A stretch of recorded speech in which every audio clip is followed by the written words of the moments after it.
We had a habit tracking app with a few thousand users, exactly one paying customer. And no, it wasn't a marketing issue. Hi, I'm Martin, I work with founders building mobile products, and I have seen this pattern more times than I would like to admit. When growth slows down, most founders say the same thing. We need more marketing, more traffic, more ads, more reach, but most of the time it's not a marketing problem, it's a stage problem. You are applying the wrong strategy for where your product actually is. So in this video, I want to walk you through how I think about mobile app growth in 3 stages.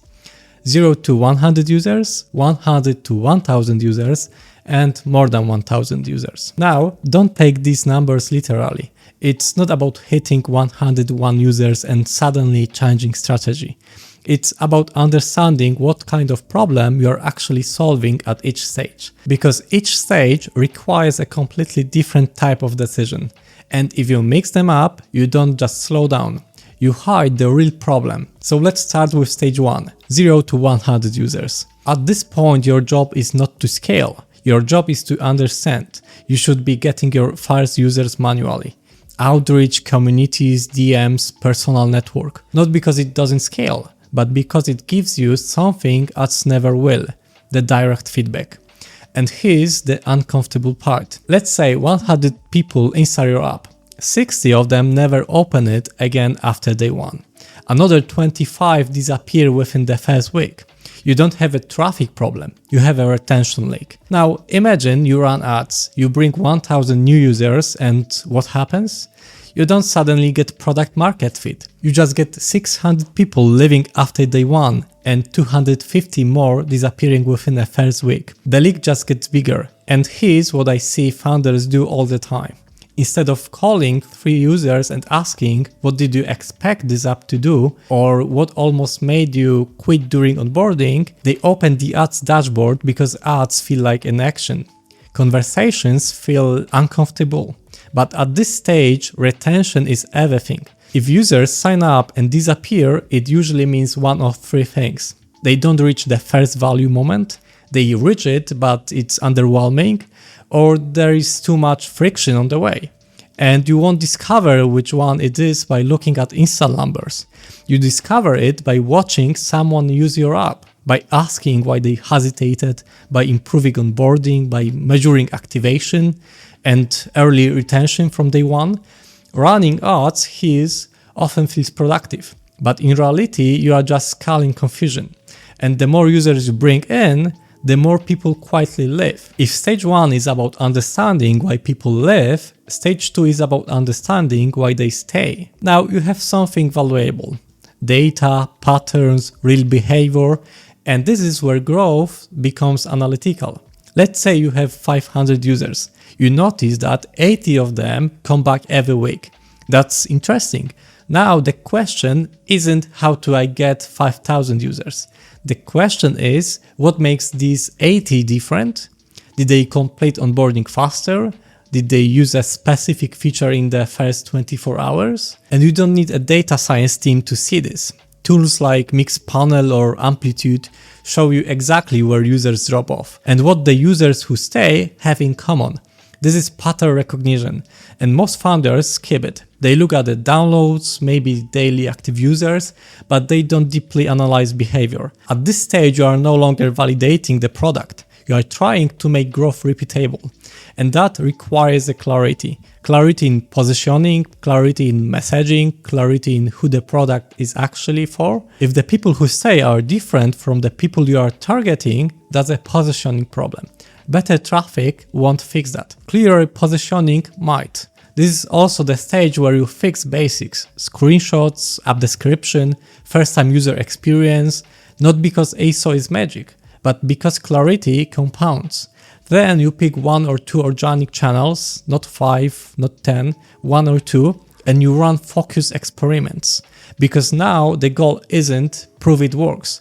It is, can I consistently attract the right user, the kind who stays? And if the retention is still unstable here, more traffic won't save you. It will just amplify the leak. And this is where stage 3 begins. Once you cross a certain level of traction, let's say around 1,000 users or more, growth becomes a system problem.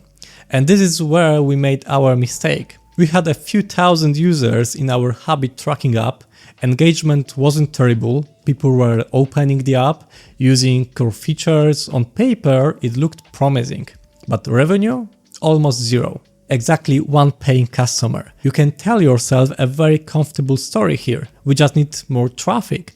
If you get 10 times more users, revenue will follow. But when we looked closer, the problem wasn't traffic. It was the model. The app was freemium. Users could access most features for free. There was a premium tier, but there was no strong reason to upgrade. So we had two real options. Option 1, make the free version painful. Remove features, add limits, push upgrade prompts aggressively. This might increase conversions, but it risks frustration, bad reviews, and breaking trust. Option 2, be clear. Switch to a premium model, put the paywall on onboarding, make it obvious from day one this is a paid product. But that decision isn't trivial, because we had already positioned the app as freemium. Changing that can feel like a betrayal. So we made one rule. Existing users keeps premium access. No tricks, no surprise restrictions. New users see the paywall upfront. Clear expectation, clear value exchange. Within weeks we had dozens of paying users. No backslash, no negative reviews, because monetization isn't just about squeezing conversion. It's about clarity, it's about long-term trust. And once you have that clarity, retention that makes sense, monetization that makes sense, then paid acquisition becomes logical. Not before, because ads don't fix product problems, they expose them faster. Before we go further, let's clarify a few terms, because founders throw them around a lot. LTV means lifetime value, how much real money you earn from a user over the lifetime.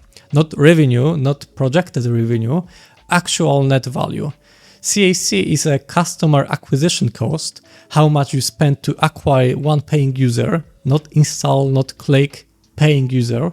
And then there is burn, how much money your company loses every month while you are trying to grow. If your CAC is higher than your LTV, you are not scaling, you are increasing burn. And that's fine for a while if it is intentional and founded. But most early stage founders aren't intentionally burning.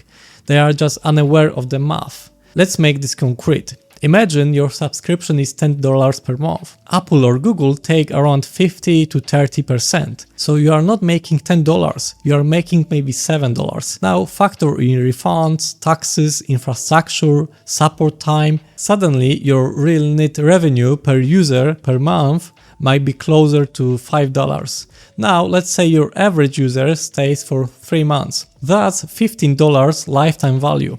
If your cost per paying user from us is $20, you are not scaling, you are losing money. You can easily spend $2,000 on ads, see 1,000 installs, feel like growth is happening, and then realize you get 10 paying users that don't even cover the ad spend. Paid acquisition works beautifully when the system works. When the retention is stable, conversion is predictable, LTV clearly exceeds CAC. That's when ads becomes fuel. Before that, they are just a gasoline on a leaking engine. So if you simplify all of this, growth really comes down to 3 things. Stage 1, conversations. Stage 2, clarity. Stage 3, systems. And here's the mistake I see all the time. Founders jump to stage 3 tactics while they are still solving stage 1 problems. They run ads when onboarding is broken, they scale traffic when retention is lacking, they optimize CAC before they even understand why users stay. And then they say growth is hard.